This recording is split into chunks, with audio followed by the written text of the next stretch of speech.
vice president going to buy clothes is not out of order. We see president going to buy clothes. Secondly, let the truth be told. We are saying there's insecurity. It's not the president that causes insecurity. It is the people in that region that created that insecurity.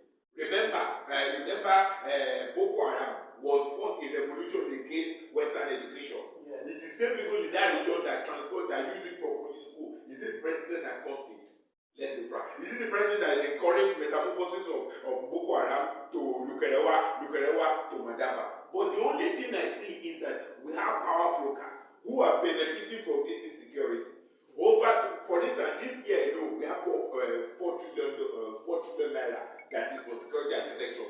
As of today, we spend about 2.1 trillion naira. But the people we spend it, the security status quo still remains the same. Everybody will say they rescue. If they actually rescue, let us see the captain.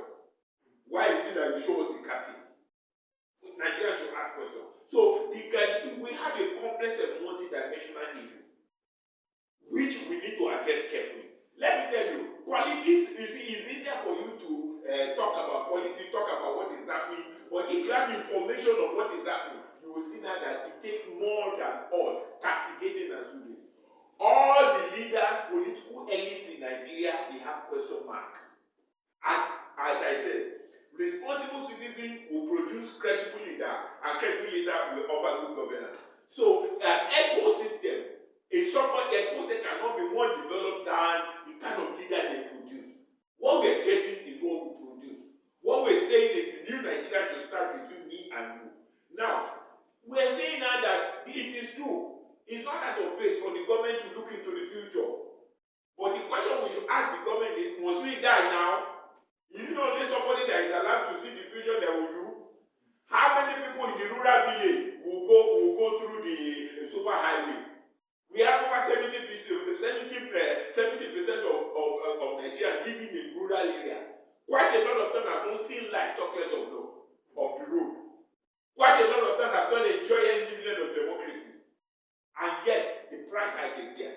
Debt service will go, whichever way you look at it. And also, we have not been able to regionalize, restructure, and also use or sign report to trim the cabinet. Today, we have about 48 ministers. And if you look at the spending pattern, look at the current expenditure, it's over 14 trillion. The current expenditure is also matching up with capital expenditure. And as of today, we're even getting into more. I appreciate the fact that we want to develop. But the question is, to what extent are we develop the people who we intend to go? You say youth are the future leader. Where are the youth? I can't see them now. Because some of them, they have the given position. And once you give the youth position, other youth go and see. So the question we should ask ourselves is this: we should demand for competence and accountability. The debt service will be high. Look, the question, inflation cannot come down. Most of all our data now have been rebased. Inflation was rebased to 23.16. Employment opportunity was replaced to 4.5. Multidimensional poverty has not changed. It's 65. We are saying that we're shifting people from one poverty level, gaining traction. It's all political statements. All I can say, new Nigeria belongs to everybody. It's you that is the new Nigeria. And when you plan for Nigeria, you will get Nigeria. Thank you very much.